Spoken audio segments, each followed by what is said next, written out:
Muy buenas, muchas gracias por compartir con nosotros. Yo soy Gustavo Delgado. Un cordial saludo de feliz año nuevo, tanto a todas las personas que se unen a esta transmisión, como a nuestro invitado, don Jonathan Espinosa Segura, director ejecutivo de la Asociación Nacional de Alcaldías e Intendencias, la ANAI. Este es nuestro primer programa, digamos, entre comillas, nuevo de este año 2021, esperando que sea un año muy positivo para todas las personas y por supuesto también para el régimen municipal. Don Jonathan, gracias por estar con nosotros. Bienvenido. No, gracias a usted, Gustavo. Feliz año para usted, para todos los que siguen ECO Municipal y por supuesto para todo el régimen municipal costarricense, donde el año 2020 fue un año de sorpresa para todos. Para el régimen municipal no solo fue un año de sorpresa, fue un año también de mucho aprendizaje en razón de que tuvimos que hacerle frente a una pandemia donde las municipalidades, recordemos que por medio de las alcaldías son quienes coordinan los comités municipales de emergencia, así que generó un reto importantísimo para coordinar en los territorios, para poder llevar acciones a favor de mitigar los efectos de esta pandemia producto del COVID-19. Y pues bueno, ha traído lecciones y dejará lecciones que ojalá queden de manera inclusive permanente.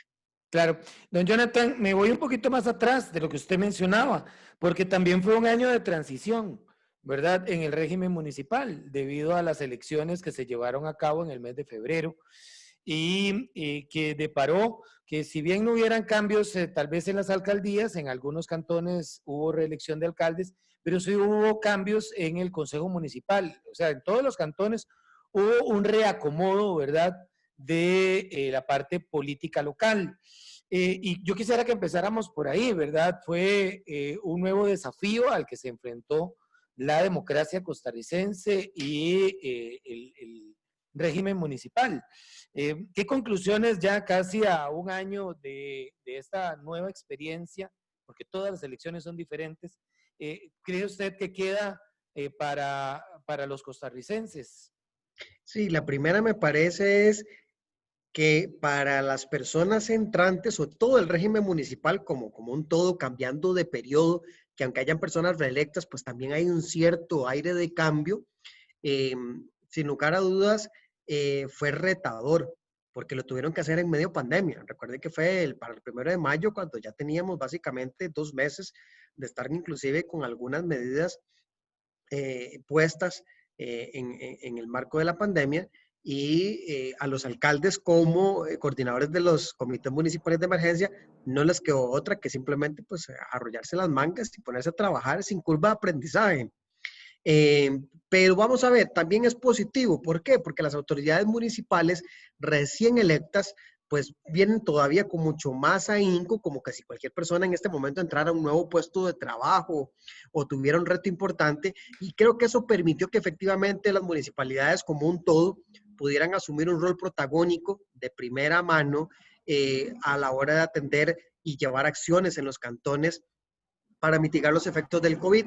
Entonces me parece de que más que un tema de que qué complicado fue porque hubo un cambio abrupto en media pandemia, creo que más bien fue una oportunidad y eso hizo de que la curva de aprendizaje, especialmente en los alcaldes, que son los funcionarios que están tiempo completo y aquellos que venían a tomar posesión por primera vez, pues su curva de aprendizaje fue mucho más rápida y eso les ha permitido inclusive adecuarse mucho más rápido a las situaciones propiamente municipales. Ya hoy por hoy se enfrentan a la liquidación del presupuesto del año pasado, que tendrá que estar elaborándose en estos primeros días para entregarlo a la Contraloría General de la República, pero también generó cierta madurez de carácter política. Uh -huh, ¿Por qué uh -huh. política?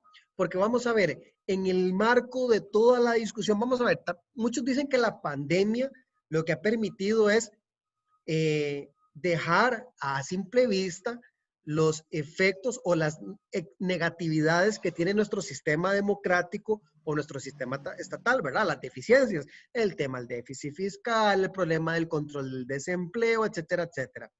Pero eso también puso a prueba de qué están hechas las municipalidades. ¿Por qué políticamente?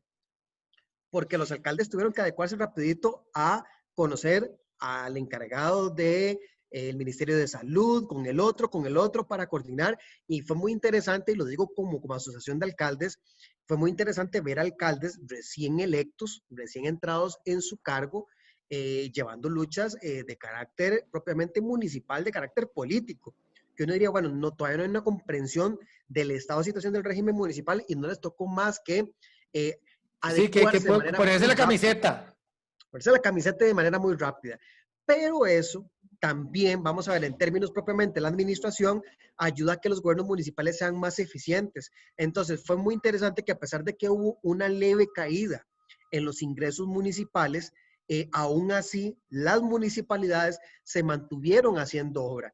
Todavía en ANAI no tenemos el dato estadístico, el cual, Gustavo, más bien cuando lo tengamos, con mucho gusto lo podemos compartir. Vamos a hacer un estudio estadístico no solo de los ingresos, los egresos, de lo que se dejó de percibir, sino también inclusive de la cantidad de funcionarios que tuvieron que ser cesados producto también de los efectos de la pandemia. Pero a pesar de que hubo que hacer ajustes para arriba o para abajo a nivel presupuestario, a nivel del recurso humano, las municipalidades a hoy se mantienen completamente activas, atendiendo la emergencia como les corresponde, son parte del Estado costarricense. Y me parece que esa es como la gran lección que efectivamente ha dejado no solo esa transición de autoridades municipales, sino la llamaría la transición de autoridades municipales en el marco de la pandemia, que fue algo pues bastante atípico. Don Jonathan, bueno, por supuesto que también hubo un reacomodo, estoy anotando acá, yo podría decir que es como un reacomodo de fuerzas, ¿a qué me refiero? A nivel político. ¿Por qué? Porque las municipalidades estaban vistas ahí como todavía, a pesar de los esfuerzos que incluso nosotros hemos desarrollado como medio de comunicación, la ANAI, la Unión de Gobiernos Locales, federaciones, las propias municipalidades, de que se les reconozca como gobiernos locales, para cierto sector del Estado costarricense seguían siendo como unas simples suministradoras de ciertos servicios, ¿verdad? Cobrar impuestos, arreglar carreteras, recoger los residuos. Y hubo un momento en medio de la pandemia en que las municipalidades dijeron, no, no, como decimos popularmente, suave un toque, ¿verdad? Suave un toque. Nosotros somos los gobiernos locales, nosotros tenemos que tener mayor participación en la toma de decisiones, tenemos que ser los primeros en enterarnos de lo que sucede, de lo que están tomando, de lo que están decidiendo en Zapote, y somos parte de la atención de la emergencia y no somos como relegados, no vamos a seguir sintiéndonos relegados en medio de una crisis que afecta directamente a las comunidades que representamos. Hay un punto interesantísimo, Gustavo. Antes hablé de eficiencia y también de eficacia, que es verdad, cómo nos la jugamos, como decimos popularmente, con la poca entrada de recursos para mantener estables los servicios municipales. Pero el tercer punto que yo le agregaría, que usted lo acaba de tomar, es la creatividad en la administración pública. Fueron las municipalidades las que iniciaron, por ejemplo, los mapas de calor, de decir, con los datos estadísticos de dónde están las personas ubicadas positivas con COVID, ¿verdad? Cómo podemos ubicarlas para efectos de poder entender dónde está concentradamente el territorio, el contagio y llevar acciones en el territorio. Recuerdo, por ejemplo, acciones que hizo la Municipalidad de Alajuela. Recordemos, por ejemplo, municipalidades como la de San Ramón, que creativamente diseñó un sello de calidad, donde entonces se le decía al comercio, si el comercio cumple con que tiene alcohol, tiene un lavatorio en el ingreso, tiene claramente controlado el aforo del 50%, etcétera, tiene un sello de garantía de que ese negocio para uno como cliente tiene las garantías propias para poder yo ingresar a ese negocio de manera que se lleven a cabo todas las medidas sanitarias. Entonces, efectivamente, eso fue un tema muy interesante. Ahora para final de año, a pesar de que algunos medios de comunicación de una manera pues bastante egoísta trataron como de hacer cierto control de que qué desperdicio de dinero que en media pandemia una municipalidad estaba gastando tanto dinero en un arbolito de Navidad, en una caravana, por ejemplo. Creo que hay una parte que tal vez no se ha entendido que también es el tema de la salud mental.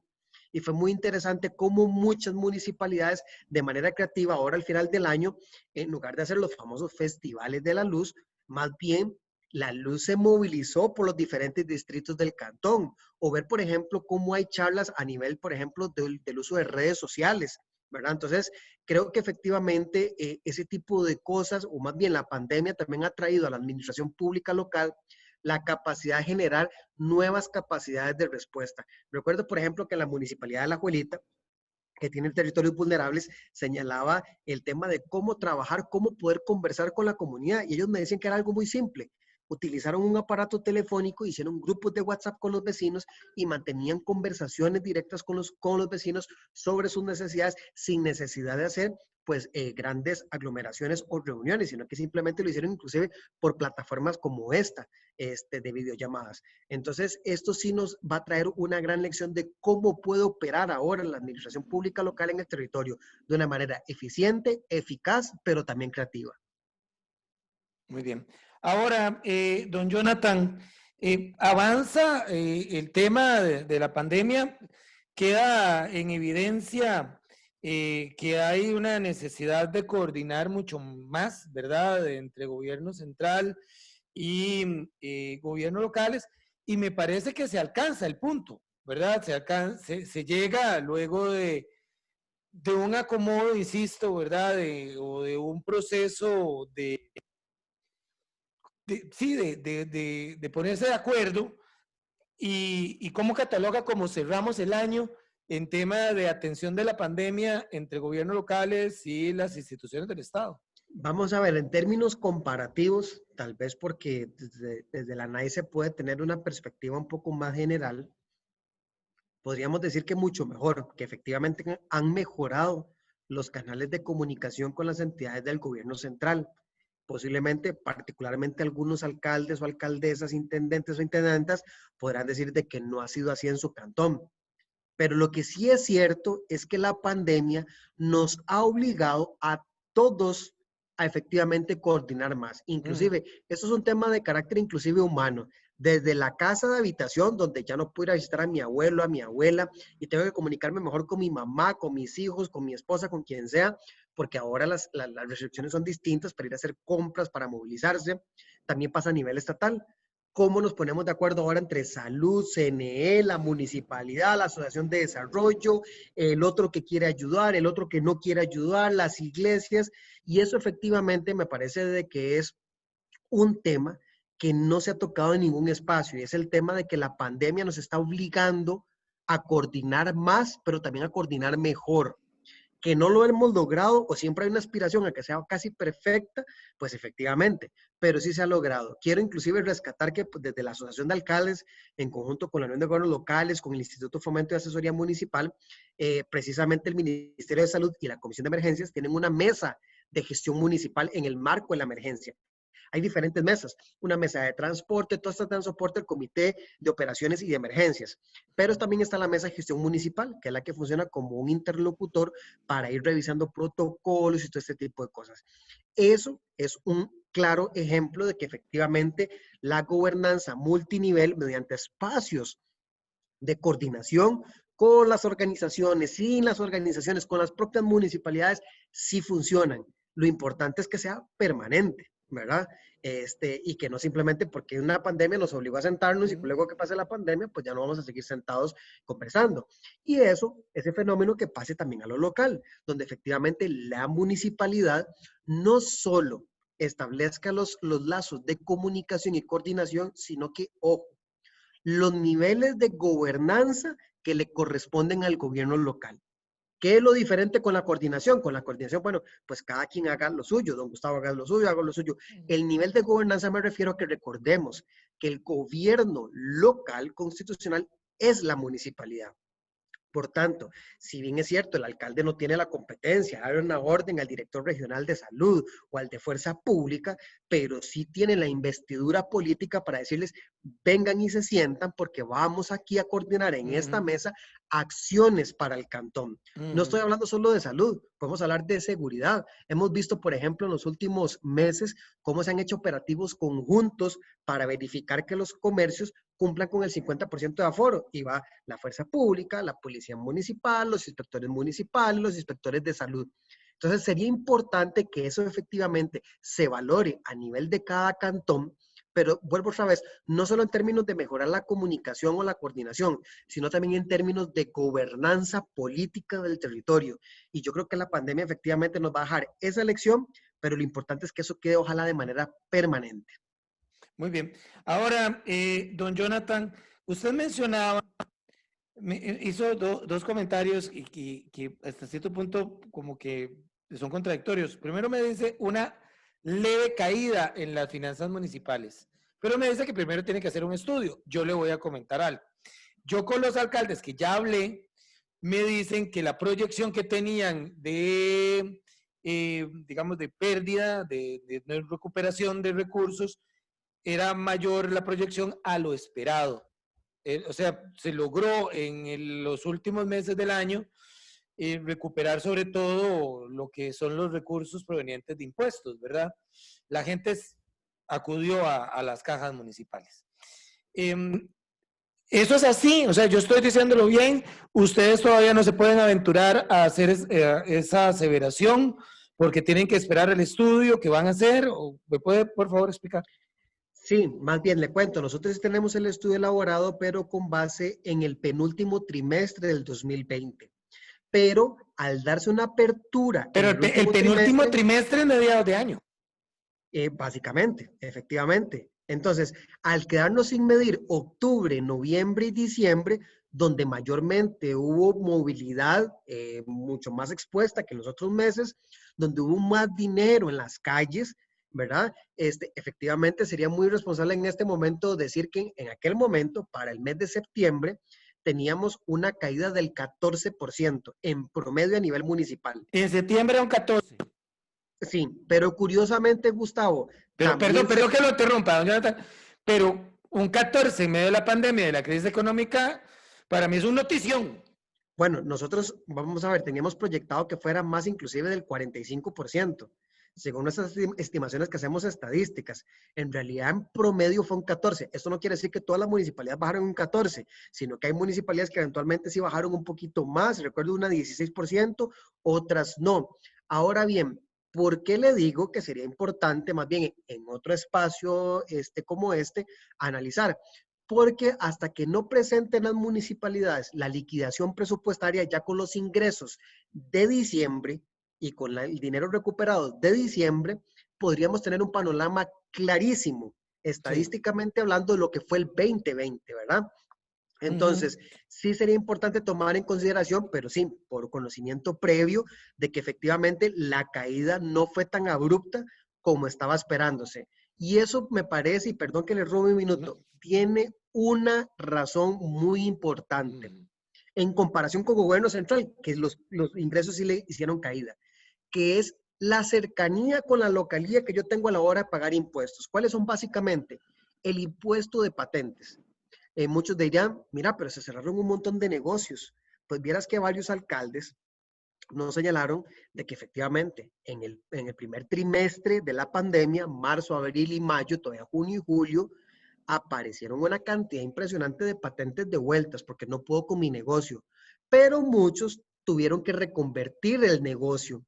Y a la hora de reconvertir, de que yo ya no voy a tener un restaurante, sino lo que llaman ahora una ventanita de comidas para llevar, pidieron nuevas patentes. Entonces, recuerdo que inclusive el señor alcalde de Paraíso, don Carlos, nos comentaba de que habían devuelto X cantidad de patentes, pero en 2 meses ya tenían más patentes otorgadas que las que habían devuelto como Ujú. municipio, Ujú. ¿verdad? Entonces, es muy complejo analizar la situación socioeconómica a nivel general cuando a nivel municipal pueden haber particularidades dependiendo de su economía, cómo se mueva, ¿verdad? Y eso también genera también un tema, por supuesto, de ingresos al municipio. Y en el caso de bienes inmuebles, que es el principal ingreso que tienen las municipalidades, pues efectivamente el pago de este impuesto no estuvo abrupto. También se debe a algo, y esta es la razón distinta también al gobierno central, que aparte del tema de la localía, que tener una capacidad más de fiscalizar, de saber quién me debe, de que se pague, también recuerden que la Asociación de Alcaldes junto con la Unión de Gobiernos Locales promovimos en la Asamblea Legislativa un proyecto de ley para generar moratorias, inclusive arreglos de pago para aquellas personas que no pudiesen pagar puedan estar al día con la municipalidad. Y eso efectivamente, esos instrumentos, pues han mejorado también que la morosidad pues no sea tan alta. Pero yo esperaría que efectivamente en un espacio que usted nos pueda abrir, don Gustavo, amablemente, podamos hablar ya de las estadísticas completas Ujú. del 2020, ya una vez presentadas las liquidaciones presupuestarias de las municipalidades. Don Jonathan, ¿cuándo se tiene entonces podría eventualmente tenerse el dato? Sí, yo calcularía que ya para finales del mes de febrero mitad, la segunda quincena de febrero, ya podríamos tener el estudio completo, ya elaborado, que estaría disponible no solo para ustedes, para los periodistas, sino inclusive también para el público en general, que lo vamos a colgar en nuestra página web. También esto es importante mencionar que bueno, son estudios, ¿verdad? Que lo que sacan es un promedio. Y hay Efectivamente. afectaciones, ¿verdad? En algunas municipalidades muy diferentes a otras. Entonces, Igual en el estudio que nosotros estamos elaborando, don Gustavo, viene cantón por cantón. ok. Entonces, ahí las personas cuando vean el estudio van a poder ver comparativamente por qué un cantón sí, por qué otro cantón no. Ahora bien, tampoco vamos a comparar, por ejemplo, a Belén con el cantón de los Chiles, ¿verdad? Sería muy injusto porque son realidades socioeconómicas, pero eso sí nos permitiría poder comparar por lo menos entre los cantones, inclusive hasta entre las provincias. Excelente, maravilloso. Don Jonathan, ahora aprovechemos también para hablar de este 2021, ¿verdad? Hemos estado viendo el comportamiento de 2020, que desde luego es importante, pero el régimen necesita avanzar y necesita también eh, coordinar con, por ejemplo, con la Asamblea Legislativa. Hay un proyecto de ley que empezó a hacerse como un poco de bulla, lo digo entre comillas, que es el de las ventas al aire libre. Es que no recuerdo el nombre exacto del proyecto, pero al final de cuentas es permitir, hay una flexibilización para la venta de alimentos en vía pública y ya la NAI se pronunció al respecto. Me gustaría que empezáramos por ahí, pero que también pudiéramos hablar acerca de otros proyectos de ley que están en el tapete y que afectan lo que son los gobiernos locales. Bueno, precisamente ese proyecto de ley fue de los últimos en los cuales la ANAI se pronunció públicamente el año pasado. Uh -huh. Es un proyecto de ley que se estudia en la Comisión de Asuntos Económicos y es autorizar a las municipalidades para que puedan emitir patentes temporales en espacios públicos, ¿verdad? La idea como tal, pues no es descartada por la Asociación de Alcaldes. Lo que está descartado es el texto tal y como está en la Asamblea Legislativa. ¿En qué sentido? Vamos a ver, el proyecto de ley establece, por ejemplo, temas como de que la patente temporal de la persona que quiera explotar el espacio público pagará el 50% de lo que paga una patente fija. Ahí yo creo que podríamos tener inclusive hasta un tema de competencia desleal. ¿En qué sentido? En que si una persona va a lucrar de un espacio público y tras de eso va a pagar menos. Tenemos claro que el proyecto de ley lo que busca también es un tema de reactivación económica, pero tenemos que tomar en cuenta otra vez que las realidades en todos los cantones son distintas y no podemos esperar de que tal vez un proyecto tipo food trucks o tipo como una economía gastronómica como la que tiene Barrio Escalante, por ejemplo, u otros barrios de esos cantones josefinos, va a ser el mismo comportamiento de sus patentes temporales que puede tener Punta Arenas, por ejemplo, en el Paseo de los Turistas, con las famosas vigoroneras, que en algún momento se han hablado inclusive de las ventas ambulantes, o el mismo el casco metropolitano del Distrito Central de San José, por ejemplo. Entonces, eso podría traer una complicación no solo de fiscalización, sino también a nivel salubre, sino también del uso del espacio público. En este caso, pues nuestros municipios y nuestras ciudades están hechas con espacios públicos bastante reducidos a lo que conocemos como los famosos parques o aceras que inclusive no le corresponden al municipio construir, sino que las aceras las tiene que construir el propietario. Entonces, hay que tener mucho cuidado en la forma de cómo se van a autorizar. No estamos en contra de la idea, sino que la junta directiva dijo, estamos a favor de la idea, pero que se haga bien hecho, precisamente tomando en consideración las particularidades de lo que son los espacios públicos en cada municipio y por supuesto también del tema del cobro para que no se le vaya a crear un proyecto de ley del uso del espacio público para la venta de oferta gastronómica y al final termina siendo pues nada más, con mucho respeto, el tema únicamente de promover food trucks en espacios públicos. Se quiso ver esta discusión como ya una especie de enfrentamiento entre el diputado proponente, ¿verdad? Que es don Roberto Tonso, que por cierto fue alcalde de Alajuela, pues, con los voceros del tema que fue la NAI. ¿En qué términos está esa situación, don No, Jonathan? todo lo contrario, verás que fue súper amistoso porque lo hemos conversado con él y a partir del tema mediático que se dio, que algunos medios de comunicación consultaron la posición al respecto del proyecto de ley, que el proyecto de ley la discusión por parte de los señores diputados proponentes estaba mediáticamente, entonces los medios tuvieron una reacción. Más bien estuvimos hablando con don Roberto Thompson, lo cual pues le pareció muy importante que nos sentáramos en estos próximos días a revisar el texto. Ya nosotros estamos terminando un texto sustitutivo Ok. al proyecto de ley. Pero perdón, Precisamente, ¿ese proyecto sustitutivo es solo de ustedes o ya lo están coordinando de una vez con el señor diputado? no, por ahora se mantiene en trabajo propiamente nuestro, ¿verdad? El cual una vez validado por la Junta Directiva, el cual ya inclusive directivos han participado, por ejemplo, el alcalde de Montes de Oca ha sido uno de los que ha participado en la redacción de ese texto sustitutivo, haremos la entrega a los señores diputados para que ellos, que son los diputados, puedan efectivamente valorar, los cambios que nosotros efectivamente proponemos para que el proyecto de ley efectivamente sea una realidad y que efectivamente pueda reactivar específicamente la oferta gastronómica en los diferentes cantones. Okay. Pero vamos a ver, aquí no se vale decir estamos opuestos por estamos opuestos, sino más bien fue, sí, efectivamente estamos opuestos por 1, 2, 3, que ya lo señalé, pero aquí está la posibilidad de hacerle algunos ajustes y cambios al proyecto de ley. Ese es un comentario personal, ¿verdad? Pero es que son esas ideas que suenan muy bonitas, pero cuando usted ya se pone a escudriñar un poquito más, ya hablamos del fondo, no de la forma, ya uno se da cuenta, porque yo inmediatamente, la verdad, sí noté algunas temillas que había que abordar de otra forma, ¿verdad?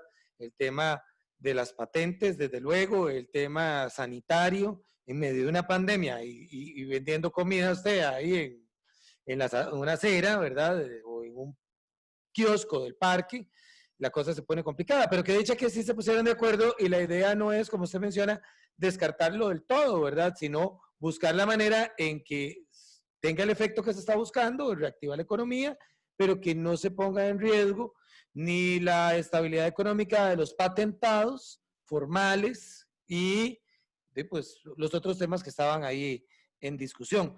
Ahora bien, ese es un proyecto de ley, don Jonathan, pero la ANAI tiene una agenda legislativa y tal vez usted pudiera comentar acerca de tal vez los proyectos más destacados de este año. Efectivamente, no sé cómo estamos de tiempo, pero esto lo que voy a hacer es que voy a introducir un tema un poco más conflictivo. Tenemos 15 minutos. Digo, el tema conflictivo en temas propiamente de discusión política. La Asociación Nacional de Alcaldías e Intendencias fue invitada a participar de las mesas de diálogo. La primera convocada por el Estado de la Nación y la segunda propiamente por el gobierno. A ambas, la Asociación de Alcaldes, por acuerdo de su junta directiva, decidió no participar. Recuerdo que en el caso de la convocada por el Estado de la Nación, decía claramente la invitación que iba una persona por la Asociación de Alcaldes y que no había ni siquiera derecho a consultarle a sus bases. Entonces, qué complicado es para una organización de carácter gremial que representa personas electas popularmente, que trata a esas personas electas popularmente. No hay intereses particulares, son intereses colectivos, como los de la ciudadanía, no poder consultar, ¿verdad? Entonces, ahí tomamos partido de que no era prudente que la organización se prestara a un diálogo que básicamente iba a ser unilateral, digo, con las organizaciones, en razón de que ni siquiera íbamos a poder consultar pues a los demás alcaldes o alcaldesas, específicamente, vuelvo otra vez con la disparidad, no son los mismos los alcaldes de la zona sur, a los de zona norte, a los de la meseta central. Partiendo de allí, pues hubo una dinámica propiamente también de proyectos de ley que estuvieron en el diálogo con el gobierno central, en las mesas de diálogo, de las cuales pues efectivamente, no la junta directiva, la asamblea de alcaldes, precisamente que se llevó, si la fecha no se me olvida, fue el 26 de noviembre del año pasado, en una plenaria en el Estadio Nacional. Los alcaldes pues efectivamente se pronunciaron al respecto de varios. Uno de ellos, que ya no está en corriente legislativa porque está archivado, fue el tema del recurso hídrico, donde, como usted lo acaba de decir antes, con el tema del uso del espacio público para patentes temporales, sonaba muy bonito, pero a nivel operativo de lo que es la gestión del recurso hídrico y la gestión del suelo por parte de las municipalidades, violentaba por completo la autonomía municipal y la gestión del suelo, porque concentraba todo el poder de ese proyecto de ley en una dirección de aguas en el Ministerio de Ambiente y Energía, sacándolo del SENAR. Eso dejaba a las municipalidades con las manos completamente atadas a nivel político porque todo lo resolvía quien ocupe el cargo de ministro o ministra de esta cartera. Este proyecto se le hizo un lobby precisamente a partir del acuerdo de la Asamblea de Alcaldes de no apoyarlo y el proyecto, bueno, al final hubo una conversación bastante respetuosa con doña Paola Vega, la diputada, que Ujú. más bien estuvo abierta a que pudiésemos revisar el proyecto y poder hacer algunos cambios, al final por una situación no de ella, no de nosotros, sino también de producto de la pandemia, lo que pasó en el Parlamento los últimos días, pues no hubo sesiones de plenario legislativo y el plazo cuatrienal del proyecto de ley venció y se archivó. Ese era uno de los proyectos de la Asamblea de Alcaldes, se pronunció. Otro que tendría que ir eventualmente ante un proyecto de ley es que la Asamblea de Alcaldes se pronunció en contra de la venta de la cartera de CONAPE al Banco Popular. Recordemos que este tema no es un tema meramente municipal. Tampoco se está hablando de que CONAPE va a ir completamente, va a desaparecer, sino es la venta de la cartera. El problema pasa, don Gustavo, porque normalmente, según estadísticas que tiene el mismo CONAPE, mucha de la población que hace uso de estos préstamos para poder acceder a estudios superiores son muchachos y muchachas de lugares vulnerables, inclusive de lugares rurales. ¿Qué pasa? Si eventualmente la cartera de CONAPE la pasan al Banco Popular, CONAPE básicamente no va a quedarse, como decimos popularmente, con el dinero para poder ir dando vuelta y prestar más, ¿verdad? Es precisamente parte de lo que es una entidad financiera prestamista como lo es CONAPE. Entonces, eventualmente podría tener una muerte muy lenta a mediano plazo o inclusive bajar mucho la oferta que tiene hacia las demás personas. Entonces, a nivel local eso podría repercutir también en un mayor desempleo, que al final también es un fenómeno local.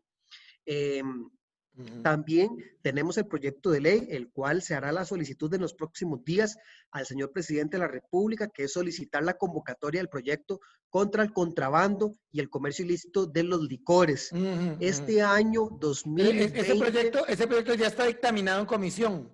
ese proyecto ya está votado en Es, primer es debate. cierto, está votado en primer debate. Lo que falta es que Casa Presidencial lo convoque ahora, sí. Efectivamente, un proyecto de ley que quiero dejar muy claro aquí, don Gustavo, ante tanto ruido en los medios de comunicación, ese proyecto de ley no solo fue promovido por la Asociación de Alcaldes, fue redactado desde la Asociación de Alcaldes.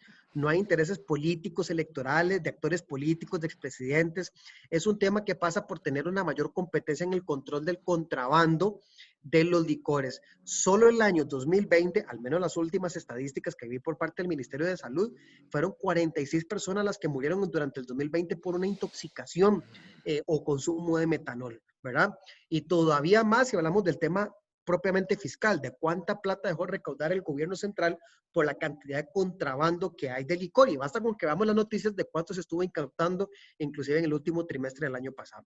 Ese es otro proyecto de ley que se estará presentando o que estaremos pidiendo al Poder Ejecutivo que lo convoque para su segundo debate. Y algo muy interesante, y aquí quiero que se llame un poco la atención porque precisamente este año es el año del Bicentenario, pero también entramos en una dinámica electoral de cara a las elecciones del 2022. Y eso nos tiene que llamar a reflexión, que es qué queremos del Estado costarricense. Que siga siendo centralista, donde el MOB intenta centralizar todo, donde Lima centraliza todas las ayudas, donde el bono protege se centraliza desde el Ministerio de Trabajo, etcétera, etcétera. Cuando en pandemia nos hemos dado cuenta de que es mucho más sencillo, de que una municipalidad haga la distribución de los diarios porque logísticamente es mucho más rápido, es una escala mucho menor, etcétera, etcétera, tiene control de territorio, saben dónde vive Gustavo, dónde vive Jonathan, dónde viven los demás, por un tema propiamente de escala.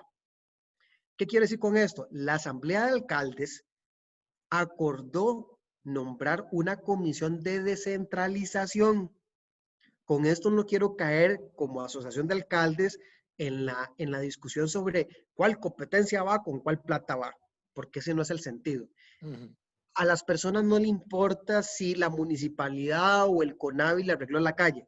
Es que efectivamente se le haya arreglado la calle. Al final y al cabo, la municipalidad y el CONAVI es parte de un Estado que tiene que responder a la hora yo de aportar mis impuestos. Entonces, lo que se buscó fue crear una comisión entre alcaldes que va a estar valorando precisamente en este año del Bicentenario propuestas no solo de descentralización, sino de desconcentración. Voy a señalar claramente, por ejemplo, las municipalidades funcionamos como auxiliares en esta pandemia del Ministerio de Salud, repartiendo órdenes sanitarias, porque sabemos dónde vive la gente. Funcionamos como auxiliares en infraestructura de salud, dando inclusive vehículos, llantas, combustibles, espacios físicos al Ministerio de Salud para que pueda hacer su labor a nivel de la pandemia. Con la fuerza pública también se han hecho. No vamos a asumir la Fuerza Nacional porque eso constitucionalmente le corresponde al Ministerio de Seguridad, pero muchas de las labores propiamente de logística, videovigilancia, patrullas, combustible, mucho sale de las municipalidades, ¿verdad? Y así puedo seguir con un sinfín de números. Curiosamente, inclusive, el tema de los famosos partes de tránsito, ahora por el tema de la restricción sanitaria, también las municipalidades tienen inspectores municipales del tránsito, policía municipal. Entonces, en el marco del Bicentenario, esos alcaldes, que ahora los voy a mencionar, van a estar analizando y estudiando para precisamente hacer una entrega, no solo en el marco del Bicentenario, sino en el marco de las elecciones nacionales, cuáles son las propuestas de ir mejorando la eficiencia del Estado costarricense. Voy de nuevo, eso no se trata que si el alcalde va a tener más poder y que si el ministro va a tener menos poder, entonces que cómo yo voy a las comunidades, etc. No se trata de eso, se trata que el ciudadano está esperando que las respuestas sean mucho más rápidas. No le interesa quién le recoge los residuos, le interesa que se lo hagan de manera continua y de una buena manera.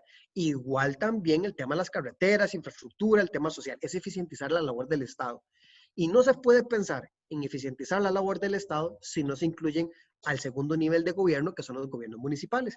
Esta comisión es integrada por la alcaldesa de Puriscal, por el señor alcalde de Cañas, expresidente de la Asamblea Legislativa y que tiene ya vasta experiencia a nivel legislativo, el señor alcalde de Tilarán, el señor alcalde de San Rafael, el señor alcalde de Dota y el señor alcalde de Barba, de Heredia. Okay. La preside la señora alcaldesa de Puriscal. Puriscal. La comisión va a estar abierta para que todos los alcaldes, alcaldesas, intendentes, o inclusive funcionarios municipales o regidores y regidoras que tengan propuestas, puedan hacerlas llegar para que esta comisión las esté analizando, porque se hará un trabajo no solo político de discusión, sino de carácter técnico para entregar propuestas sin desfinanciar absolutamente nada, sino cómo eficientizar el Estado. O sea, no es que vamos a pedir que nos dejen hacer la red vial nacional y vamos a quitar un montón de plata. No se trata de eso, es analizar que efectivamente los municipios puedan eficientizar mucho más la gobernanza en el territorio. Muy bien. Otros temas que estén dentro de lo que es Asamblea Legislativa, porque me gustaría también que habláramos de coordinación con Ejecutivo, que por supuesto tiene que ver porque estamos en el periodo de extraordinarias. Y usted me había mencionado antes de la entrevista, de iniciar la entrevista, también temas con el Poder Judicial. Claro, vamos a ver, con el Poder Ejecutivo, básicamente tuvimos una mala noticia por parte del Poder Ejecutivo a finalizar el año. Me parece que fue un tema de timing o tiempo político, porque el Ministerio de Planificación y Política Económica sacó a consulta pública un reglamento para hacerse cargo de las competencias municipales. Yo les acabo de hablar del tema más bien de descentralización y desconcentración de la Convención de los Alcaldes. El Poder Ejecutivo estaba pensando en lo contrario, en cómo ellos pueden hacerse cargo de competencias municipales. Cuando me regreso inclusive a lo que hablaba anteriormente, las municipalidades más bien han venido haciéndose cargo de competencias nacionales en el manejo de la pandemia. Fue un balde de agua fría para el régimen municipal. Tras de eso fue en los últimos días del mes de diciembre. Esta organización se pronunció en contra, máxime que hay una seguidilla de acciones por parte de este gobierno donde uno eventualmente podría pensar, o al menos la Junta Directiva de la ANEP podría pensar y estuvo pensando en que puede existir algo sistemático para delimitar los gobiernos municipales. Por ejemplo, solo este año menciono la rebaja de los dineros en 8114. La rebaja de los dineros de las juntas, de las asociaciones de desarrollo. Recordemos inclusive también el reglamento de fraccionamiento urbano del INBU. Hablemos ahora de este otro reglamento propiamente que quiere hacerse cargo de las competencias nacionales. Entonces uno podría hacer una seguidilla de cosas donde efectivamente uno dice, bueno, pues ¿qué está pasando? Más bien el gobierno central, en lugar de promover un gobierno estatal, un Estado mucho más eficiente, mucho más rápido, está empezando a seguir concentrando todo el poder para hacer la situación más lenta desde San José. Entonces, con el Poder Ejecutivo, reitero, no solo hay un antecedente de una cierta descoordinación desde la propia rebaja al 8114, sino también desde las mesas de diálogo, de las cuales inclusive fue un tanto grotesco la invitación en el entendido de que no existía espacio para efectivamente discutir las propuestas, tomando en cuenta que las municipalidades no son un sector. las municipalidades no tienen intereses particulares como sí lo tiene el sector agropecuario, el sector autobusero. No, las municipalidades son un régimen y son un segundo nivel de gobierno municipal que representa más bien todos esos sectores desde lo local. Entonces, me parece que ahí tal vez no ha existido la mejor coordinación con el Poder Ejecutivo por un tema de comprensión. Pero, quiero abrir un paréntesis, esto siempre dice aplican restricciones. Y las restricciones eran efectivamente de que quiero rescatar, y ya porque el día de hoy está ya nombrada en otro puesto, a doña Marcela Guerrero, la expresidenta ejecutiva del IFAN, hoy presidenta del Instituto Nacional de las Mujeres y la ministra de la Condición de la Mujer, quien ella siempre desde el IFAM jugó un rol muy importante de comunicación con el Poder Ejecutivo, de coordinación con el Poder Ejecutivo, pero lo que yo más rescato fue de la voluntad de comprender la realidad del régimen municipal.